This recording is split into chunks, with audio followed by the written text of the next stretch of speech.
Hello, Supercoaches. Welcome to the preview podcast, round 25. It's preliminary final time. We've got Jett Hatton here, who is riding high after Reece Walsh's massive score on the weekend. Yeah, I'll tell you what, it was great. It was great viewing watching Nico do that into Reece Walsh. Yeah. You know, about an hour later. So yeah, 155. It's rocks or diamonds of Reece every week, but he's back and goal kicking, and yeah, good on him. You're definitely pretty strong on the social media straight Yeah, I after that was. happened. Yeah, none of you blokes responded to what I said, but yeah, I just glanced over that, that's for sure. What are you thinking for trades this week? no trades for me, mate. I did one last week, Adam Dewey. That was a successful one, so I'm running low on trades. There's a few rounds left. I want to keep a couple for the last round, so no trades for me. What about you, mate? I've got Garrick, so Garrick has to go. At this stage, I'm thinking Taylor May. I was hoping when Garrick went down, I said this yesterday, but when Garrick went down, I thought, yes, I have 600k to spend on basically anyone. Then looked at his price when lockout opened up. He's only worth 480k. Yeah. So I can go to Taylor May, who I think is a decent buy, but it's basically the same price, and it's one trade. Whereas if I went to someone else, I'd have to free up some cash. Do it, it'll be two trades, which would only leave me with one trade left, which I don't want to do. Can't remember the last time where you'd have to free up cash to get rid of Reubeun Garrick to someone. Yeah, exactly. Yeah, I didn't know what his price was because I have been scoured by Garrick after I traded him out earlier this year, and he got 180 after that. So I've hardly looked at him, so it's nice to see these down at 484k, but it does limit the options. Supercoach Finals is launching very, very soon, so look out for that. That's our short form game to run during the actual NRL Finals. Keep an eye on the app, the news section of the app, our socials, because that's going to happen pretty damn soon. Who are the best replacements for Reubeun Garrick? I know you're probably not looking as hard as other people, given you don't own him. Yeah. But who would be your number one guy? Well, the guy I brought in last week, I feel like it's a pretty good replacement. Adam Dewey. Yeah. He's 2 tons in his last 2 games. He's just looked awesome at halfback. That guy you mentioned, Taylor May, he's also a massive watch. Brian To'o is about 550k. So if you do have a bit of spare cash, you can just flip the To'o. You know, Garrick to a gun. Even Tolutau Cooler. He's been a shining light on a imploding Manly team, but he's looked really good and he can go big at the back end of the year, especially if they rest Tommy and he goes to fullback. Yeah, I love Cooler as a buy. He almost looks untackleable at stages. The issue is they just can't get him any ball in any good position. Yeah. So he just has to produce something out of nothing, which is like what he did on the weekend. Yeah. There's no sort of real structure where they set him up for tries, and Manly are just struggling so much that I think I have to avoid, but I love what he's doing. Yeah. Thoughts on, I like the Dewey trade as well. If you've got enough cash, him at halfback, just been killing it. And he was your pot of the week last week. And Robs, yeah. And the RTS. Thoughts on him? So he's got a pretty good run home. I reckon the Warriors have the best run home. My issue with RTS is that he just doesn't have that massive ceiling that other guys have. Yeah, that's exactly what I was going to say. Like he seems to get 50 to 70 every week, but if you want to break your league and win your head-to-head finals or something, you're looking for someone that can go 100, like Adam Dewey did on the weekend, and even a Brian To'o if he scores a hat trick. I feel like those type of guys have that upside, whereas Roger hasn't shown that. And of course, I probably should have mentioned this earlier, but Zach Lomax, if you don't own him, do you break your team for him? He's worth a lot, but he's going pretty well. He's going good. He's one of the very few players that I traded in that are very popular. Obviously haven't done that much at all this year, but I couldn't go without Lomax. And what do you get, 126 on the weekend, kicking goals in a side that's trending upwards. I think you got to get him in. Let's chat no-go zone. So this is the popular move that you want to avoid. What are your thoughts?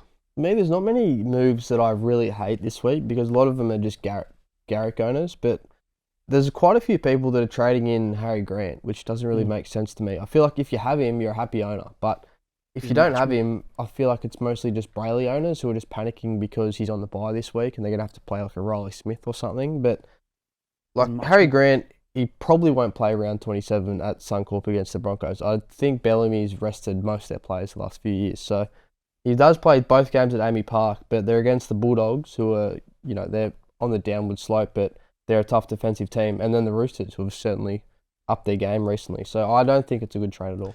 I agree. He's in my no-go zone as well. I just don't... the hooker position is tough because Brayley, I think, is the best guy on the bye this week for your Sharkies. Yep. Harry Grant, I think, will get rested, although he's in pretty good form in actual NRL. Supercoach-wise, he's in okay form, but if he didn't score that try right on the buzzer last week, he would have scored, 50-odd, which is, it's not sensational. Plus, I think he's going to get rested, and a tough run home. So for me, I'd be avoiding Harry Grant. If you need to trade someone like Cameron McInnes, I actually think the best guy in that position, given that Watson is struggling as well, and Brayley's on the bye, as I mentioned, Jeremy Marshall-King. What do you reckon? Yeah, I thought you were going to say the other guy at the Dolphins, Kurt Donahue. Also, if you're looking for a like for Cameron McInnes, Yeah. i.e. just a base stat beast, then he is a good option too. Yeah, Marshall King worries me because he can't stay healthy, and if you're looking for quite a few numbers at round 27 and say he does an ankle or something, like you're not going to have him. But Donahue's been awesome. I think I'd be looking at him over some other guys. Yep, I owned him in draft, and I've bowed out of that league, but I do love watching him each week. So this is the move that you shouldn't make, but you can't help yourself. Well, I'm not making any rogue moves this week, but I'll just say one that he finally stood up for me last week, and I just want to give him a shout out. It's Sione Katoa. I reckon I'm the only bloke who owns him. Yeah. And he got 108. Ever since I bought him in, they couldn't get in the ball, and he's finally scored a few tries. So he got 108. Shout out to Sione Katoa. He's my guilty pleasure, and I have him every year. So for me, it's Dane Gagai. So I shouldn't be playing Gagai this week. Like, let's face it, he's back to he's back to centre, and he's not kicking goals. They were the two reasons we brought him in the first place, because he was playing fullback and he was kicking goals. That's not happening anymore. So, look, I shouldn't put him in my 17, but it is a home game. I'm hoping that the Knights, even though they look like they've clocked off, hopefully they can fire up a little bit in what will probably be a pretty soggy game up in Newcastle. Gagai's been one of those guys over the last few years where it hasn't really worried him playing in centre, because he always seems to break the first tackle, and he just gets base stats like that, and he never seems to go low. So I feel like he's a safe play, and he also has that upside, but the way the Knights are going, it'd be really hard to play him. Let's do this week's best bets, powered by Better. What are you thinking this round? Well, they got up first half last week, so I had nothing to watch in the second half of the Dolphins-Broncos game, but I'm just going to go really simple this week. I'm going to go Parramatta head-to-head against the Roosters. I think all their losses recently have been close ones. They've been really tough. The Roosters they've been beaten up on teams that have come the end of very long seasons. I think Mitch Moses is going to be up for the game. I just like them head-to-head about $3.30. I quite like that. 3.30 is a good odds. For me, I'm going very simple as well. Dragons, I can't believe they're not the favourite against the Rabbitohs. They're paying $1.95, which is, I think, great value for the Dragons. It's going to be an absolute stodger of a game. It's going to be so wet. It's going to be disgusting. Two really poor teams who are completely beaten up on injuries, but the Dragons are due to win a tight match. So I reckon them at $1.95 is actually a good bet. I think the Dragons are flying. They were very unlucky last week with losing all those middle forwards to be as tough as they were over in New Zealand. So I think that's a good bet too.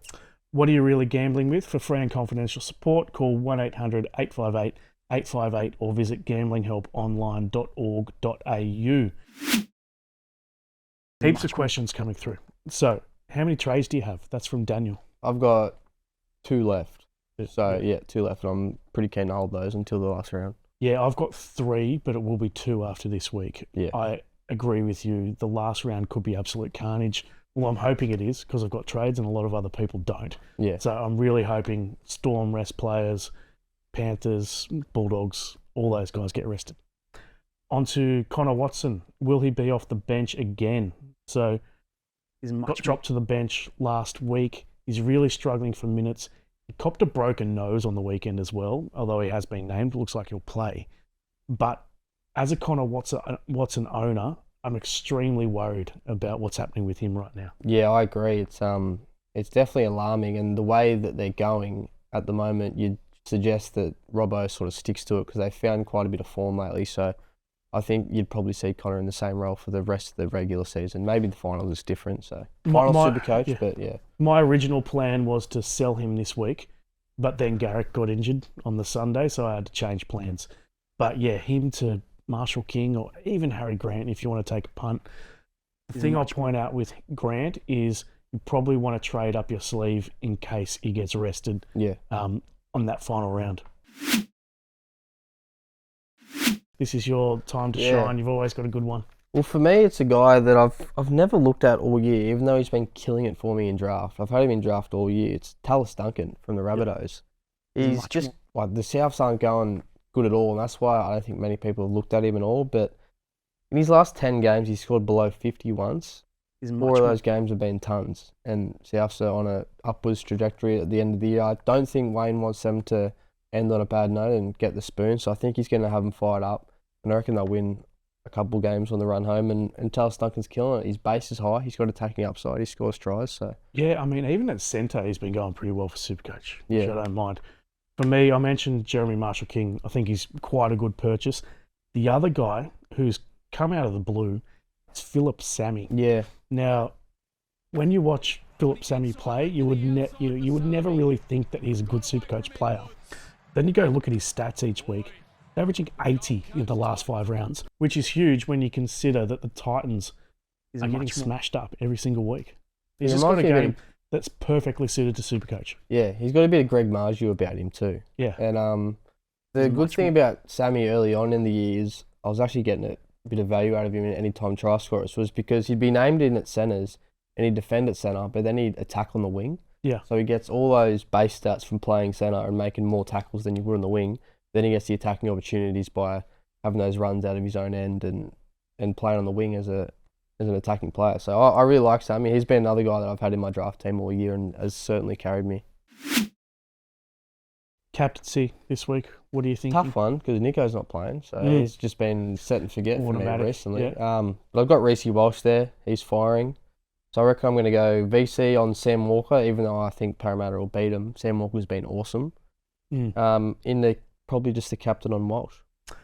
Are you worried about Walsh so it's not at Suncorp Stadium, so against the Knights, who have basically fallen apart recently, but it is a home game for the Knights. Walsh at Suncorp is much more appealing. Well, it was a home game for the Knights a few weeks ago against Penrith, and they got absolutely walloped. So I think the Broncos are on the upward trajectory, and is much more. I feel like in Supercoach, you know, it's a green patch of grass. You know, it's going to be hopefully dry there at Newcastle, and Walsh is kicking goals. He looked good out the back of Ben Hunt on the weekend. I just think he's a great captaincy option. Then there's really none else. So maybe it's a week where you do go safe and you go a Terrell May or a Payne Haas. Yeah, it's a tough week. I think I'm probably going to go with Tedesco as captain. Yeah. Up against the Eels. I don't feel particularly confident about it. I really like, if you're going for the pod, your boy Sam Walker would be huge because he's in great form. And then VC, I've got it on Cleary at the moment. He's extremely popular, so 40% of people have Cleary. But it is a tough matchup against the Raiders. Yeah, that is a tough one. Is it at Canberra? I think so. Yeah. Oh, no, it's in Mudgee. Oh, in Mudgee. Oh, right. Yeah. Well, it's going to be a top of the table clash. He's probably going to score 70 to 80.